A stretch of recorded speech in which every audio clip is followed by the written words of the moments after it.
Hi, I'm Mark Resch Jr., partner of Prodigy Search. As part of our Prodigy Search Presents interview series, we're speaking with a few members of our DEI Board of Advisors as they play a major role advocating for change within their organizations and within the sports and entertainment industries as well. Our goal with this mini-series is to continue to educate and provide guidance to sports and entertainment leaders as our DEI board members share valuable insights and best practices. With that in mind, I'd like to introduce Amy Hever. Amy currently serves as director of the Major League Baseball Players Trust on behalf of the MLBPA. Previously, Amy served as Executive Vice President of Social Responsibility for the Philadelphia 76ers and has a long, extensive career prior to that, which we may get into during the course of the conversation, but I at least like talking about her current role and the most recent one, as they are very applicable to some of the conversation topics for today. So, Amy, thank you so much for being here today. Thank you. Appreciate it. So one of the things I wanted to do is, and this is purely for background and informational purposes, but it'll feed into the rest of our conversation, is to have you start off by providing a brief overview of the MLBPA Players Trust in terms of what it is and what its purpose is. I think people have heard about it. People have certainly heard of the PA, and I hope people are starting to understand what the Players Trust is and the value that it can provide, but perhaps just a little bit of an overview on your side. Sure. So the MLB Players Trust is basically part of the Players Association, the labor union that represents all the major league players. And so we're essentially a separate business. We affectionately call ourselves the official charity of the Major League Baseball Players Association. And we also have another complementary business, the Players Inc., which is the for-profit business arm. So for the Players Trust, our charitable purpose, we actually were really born as a outcome, and I'll say a response to the strike back in the 90s, the baseball strike. And the reason for it was baseball players certainly were feeling it from media, feeling it from fans during the strike about how the perception was that there were these gritty ball players on the field, but maybe didn't have as much interest or support of the communities around them. Which wasn't really the case at all. And so the Players Trust was established to help serve as a vehicle to share that positive sentiment that these are players that continuously wanted to give back, had been giving back, and in some cases needed a way to give back that maybe they didn't understand or have at their disposal.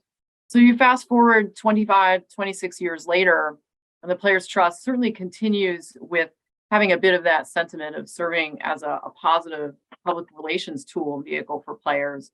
But certainly the charitable space has evolved greatly, much more sophisticated.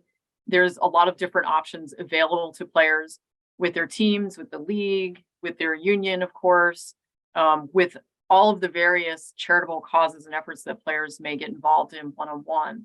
So for us and the purpose that we serve now, we simply articulate ourselves as here to amplify the impact that Major League Baseball players can have as individuals and collectively. So to give maybe a little bit of a different visual or way of saying that is how player plus us, 1 + 1 can equal 3. So in other words, that by working together, we can help impact more lives, we can get to causes and work with them more deeply, and ultimately, hopefully, move the needle positively and sustainably in supporting the lifelong well-being of others. Amy, it's amazing. I think before you joined our DEI board, before we worked with the MLBPA or Inc. or the trust in terms of our search work, I was unaware of even the work that the organization had done in terms of disaster relief too. I mean, I think that's something that, not that you want to go over the top publicizing it, but with that, you're trying to garner support of others, not just the players and not just the people that work with you and your colleagues that are supporting efforts in other countries where there's help needed, natural disasters, whatever it might be. It's incredible. So I've had to learn myself over the years about the work that you do outside of the U.S. as well. Yeah, absolutely. When we talk about our membership, in this case, all the players on the rosters of each and every team, it's an incredible amount of diversity amongst them in terms of where they're from. If they're from the United States, are they from rural area, from big city? If they're international born, are they from Latin American country? Are they from Asia? What causes they have an affinity for, whether it's youth development or it could be medical research and narrowly down to cancer research. The number of different areas in which players have a passion for is certainly almost limitless. if you will. And so how do we do our best to make sure that we can serve as a resource for as many of these players as possible who can benefit from our support? I want to switch gears a little bit and talk about the Playmakers Classic, if you wouldn't mind, held this year, Arizona, I believe. And curious about what the Playmakers Classic was trying to achieve and how you, again, walking away from it, what you thought it did achieve. Sure. So for the Players Trust, certainly a unique entity unto itself as a charity associated and affiliated with essentially a labor union.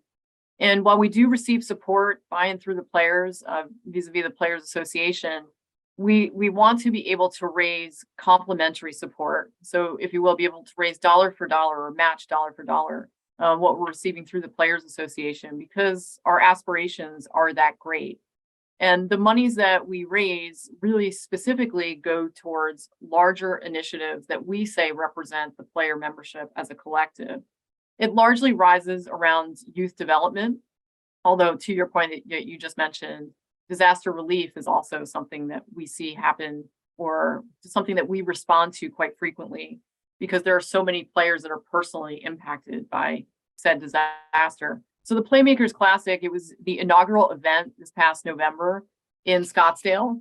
And this was our version of a gala, and to raise those funds that we would use to complement our budget and be really put into play almost immediately on youth development and anything else, again, that may happen really in current event wise that we felt we should respond to.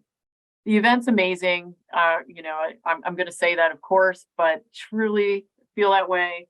We took the word gala and just essentially deconstructed it. So this is meant to not be, a round table, sit down dinner. It's very much a nightclub kind of feel to it, where it's very free flowing, all interactive, from casino games to live entertainment throughout the course of the night, whiskey tasting, cigar lounge that was established. And it can't be without, of course, some type of sporting competition. So we had a golf hit the boat competition where players and guests had to tee off on the back of our venue site and aim for a boat that was tethered in the middle of the lake.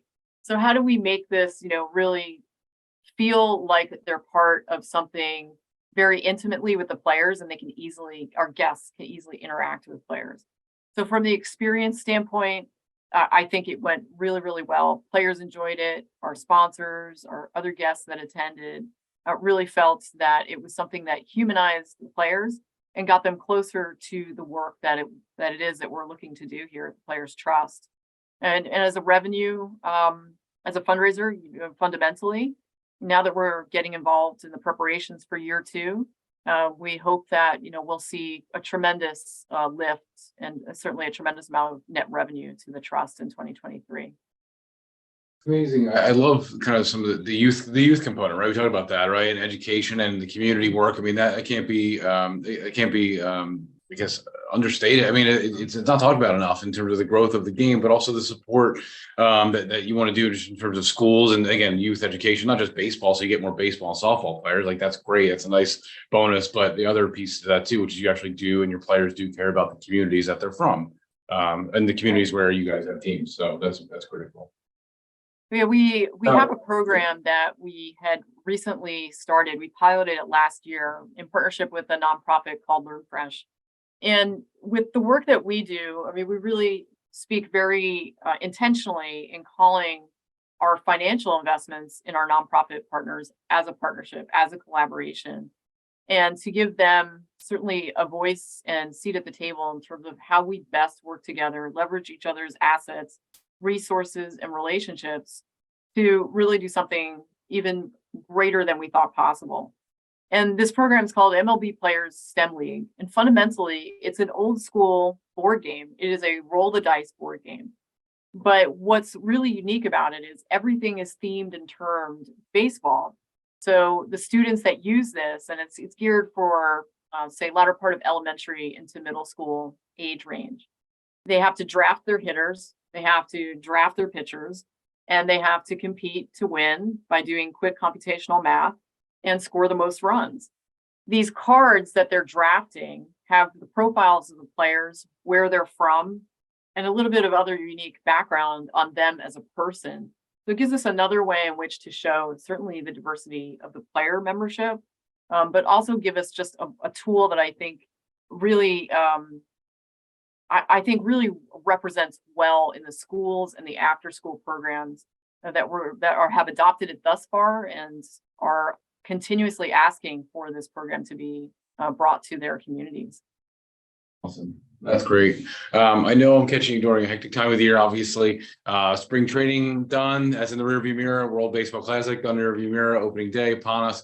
But with the World Baseball Classic, this next question certainly is tied into that, right? In the global aspect of our game, and hence the name World Baseball Classic. But with your role right now with the association, with the trust, it's obviously critical that you engage with the Asian player membership as well as the Asian American player membership. So why is that important? And how have your experiences and your both life and professional educational experiences, how does that tie into those two groups, both the Asian player membership and the Asian American player membership? Yeah, certainly. I mean, for sure, I'm deeply passionate about the ways in which we can and can continue to engage our players with respect to wanting to engage them and bringing them into the work that we do. It's certainly important because, again, we want to make sure that we are relevant to all of our players across all of our teams. And we certainly are also seeing a little bit of an uptick in the number of Asian Americans and also Asians represented in the sport. And so what unique things can we do together to really make an impact, both here and abroad? I'll say that we're still in the infancy, or we're in the early steps of figuring out what that can look like. But really the time is now, because coming off of the World Baseball Classic and seeing just the sheer energy, seeing the increase in viewership, the increase in engagement, and of course the star power around, a once in a generation player like Shohei Ohtani. And now is the time for us to figure out how can we best work together to perhaps, leverage the sport in ways we may have not even thought about. So it's really exciting to see. My personal background for sure is, I hope, will be a tremendous asset and support here from working with the Smithsonian Asian Pacific American Center. I've worked for an Asian arts and cultural organization for many years in my past life. And so I always say that each and every step in my career has just better positioned me to serve the people that I'm looking to impact. I truly believe that. And the discussions that we're having, I can say thus far at the Players Trust about what we can do to continue to support and engage these players, it's really exciting. I think to look at the Asian American experience as a baseball player versus the Asian experience of a baseball player coming here to the United States. I mean, of course, they're very, very different and have tremendous amount of nuances to it. And they face their own set of unique challenges. A lot of players have been very transparent about that. And, some of the barriers and hurdles that they may see and experience. So what can we do from a philanthropic standpoint to better help and support them? It's great that you mentioned your background too, because that's critical. And I left that out when I was giving your background. I certainly talk about some of the places you worked prior or the time you spent in Japan. I mean, so your knowledge is from being a fan of the game as well. I want to take that same question, maybe slightly alter it, but apply it to the sports business side, right? And kind of what you and I talk about all the time, like leadership and careers in sports and the sports business side, not to move it away entirely from the field of play. But you've done a lot of work with the AAPI community. You were on a panel for the Asian Women in Sports Leadership. And I think, look, one of our other DEI board members, Suki Sandhu, who we're going to interview, and he'll be somebody that talks about this, about South Asians in sport. What are the challenges that are faced by populations when it comes to the sports business like that? Is there just not enough, kind of, whether it be attention paid to or recruitment of? I mean, in terms of to further diversifying our C-suites and leadership in terms of the AAPI and other, again, in Suki's case, South Asian communities? Sure. Yeah. I think if you ask the question even more broadly, AAPI representation in business is certainly underrepresented. And when we say underrepresented, there's a lot of titles that are given to these challenges. We may have heard people speak of the bamboo ceiling. and bamboo ceiling specifically relating to Asian American women, and that not rising to the upper C-suite levels, or certainly to the upper levels of management and leadership. And why is that? So you see really a disproportionate of representation, very, very low at the executive levels. And that's really cross industry, sports, of course, included, but you see that beyond sports as well. You also hear another term of the sticky floor, and that being really the converse effect of AAPI employees really staying in the lower ranks and not finding much opportunity for advancement. And so there are a lot of cultural nuances to that, for certain. And what organizations, I've seen multiple organizations now starting to do is, how do we have conversations together to talk about, this incredible talent that just needs to continue to be cultivated, continue to have a seat at the table, all these things that we speak to more broadly, so we can see, again, more diverse representation in all ranks of business. And certainly you see it quite a bit in the sports industry, but there are a lot of national organizations that I've seen rise up in just the last couple of years that are working on this very challenge.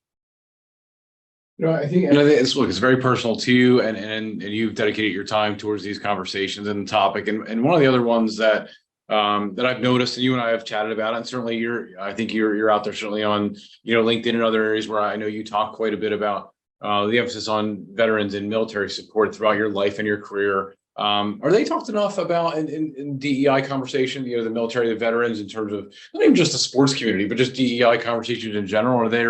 Is there more work to be done to support those communities in terms of jobs and careers and growth with those communities? It's a really interesting question. I say, with respect to organizations that through and through are providing services to active servicemen and women or veterans, or organizations that are representing them. So, for example, the National Museum of the United States Army is a great example, something that was built and opened up very recently, just in the last couple of years during really the height of COVID.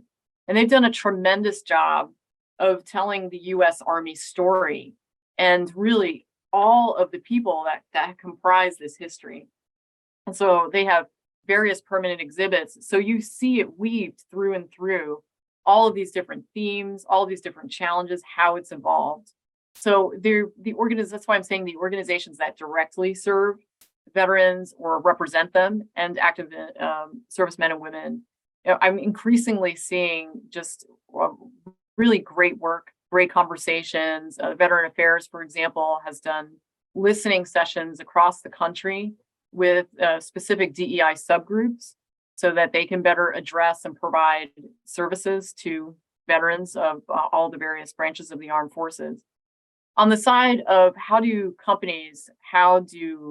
other organizations really focus in or hone in on DEI as it relates to the military men and women, I think it's really a bigger question of how they're addressing DEI generally, right? So, something that we still continue to see a bit is DEI is kind of addressed in a very strict vertical, for example, HR, or it's addressed in your community relations and outreach, but it's not an overall strategy.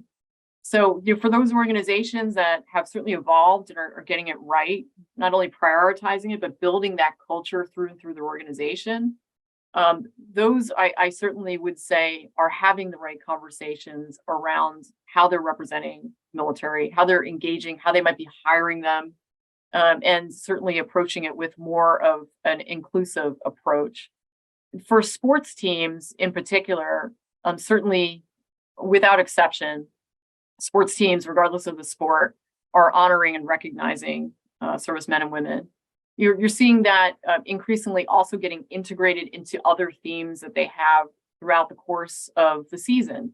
So where they might be recognizing or honoring somebody for their service, for their past service, they may do that during Black History Month, Hispanic Heritage Month. So they'll make sure that it's not just this one day, one and done, but look at how we're really representing people and including them throughout the course of our work all year round. So I would say for the sports world to the positive, I think you're seeing a lot more of an inclusive approach. That last example you gave is absolutely phenomenal. And I remember, look, and it applies to this conversation that we're having about military and veterans is one of our other board members who talks about people with disabilities, right? That is inclusive of every other diverse, group of people. And same thing with, the veterans and military aren't just white males like me, right? So it includes every other group that we're talking about. And so you can be able to address, recognize, support throughout the entire year, not just one day, not just Veterans Day, not just Armed Forces Day, right? Or not just 1 month out of the, which we do with other groups. It's throughout the whole year. And there's that kind of ongoing support, holistic too, right? Not just an HR or community thing, which is easily where you lump all that stuff in sometimes. Sure. It's not the right Yeah. way to do it. Absolutely. And it's a commitment. It's a financial commitment. It is a strategic commitment. It is a commitment in terms of how you continue to inform and cultivate your employees, your end users of your product and services, no matter what they are. And I'm sure this has come up in other conversations that you've had, how people are defining diversity. A lot of times we get stuck, right, solely on race and ethnicity. But diversity incorporates a lot of other groups of people as well. And how are we, bringing them into the conversation? Certainly brings that point just now as well. I want to wrap it up with one final question. And when we talk about, we talk about DEI, and we don't always talk about the inclusion. We don't always talk about the belonging part of it, right? But when we talk about some recent news and some positive news, obviously it's been going on for a few weeks or a few months now, but obviously coming to a head a little bit in the last few days, especially around opening day. When we talk about inclusion, the recent unionizing of the minor leaguers, how do you incorporate those players, all the minor leaguers, into the work of the Players Trust? What will that look like into the future? Yeah, it's a great question that we're vetting right now. And it's important for us to tackle this from a few different angles. One is fundamentally stay true to who we are as a Players Trust, and which is in a different way of expressing it by and for the players and the work that they want to do to improve the lifelong well-being of others. Now, when we talk about minor leaguers, we're not approaching that challenge the same way, I guess I would say, meaning we're not focusing really first on how to make them a greater or better or more informed philanthropist. We're looking at how can we help them become really sustainable over the course of their lives. Just looking at the sheer number of minor leaguers, so our player membership has quadrupled in just the last 2 days officially. And so, okay, what is it that we can and should do that is also sustainable, financially sustainable, and also so that we can deliver consistent, great service to them? And for us, the path that we're really looking at and going down now is career transitioning. So the reality of this is your minor league career is going to come to a close at some point, whether you make it to the bigs and you serve the rest of your playing time there, or it ends in the minor leagues. Regardless, what happens when those lights go out and you have to basically wake up the next day and figure out a totally different way in which to sustain your life and career? So that's something that we're really taking a hard look at. How do we complement the resources that others, such as our union, are going to provide to them? But certainly in the most immediate sense, we think that that's our place, and that makes the most sense and can provide the most value to these minor leaguers. And something that our major league players appreciate. I mean, certainly they've stood side by side with our minor leaguers as they went through this collective bargaining process. So I would think that there would be unanimous support for this type of direction. They were once there. Many of them, if not all of them, were once there, right? So it's great that they now have that benefit. They feel like they belong as part of it. You're right. There needs to be life after and preparing for that. But I love it because it's a timely conversation. I know it's a tough question because there's a lot more work to be done. And like you said, we saw the news in the last 48 hours. So I didn't give you much lead time to be able to address, well, now what are you doing with these unionized minor leaguers? But thank you for your candid answer there. Amy, this was absolutely incredible. I really enjoyed the conversation. I know we covered a lot in a very short period of time.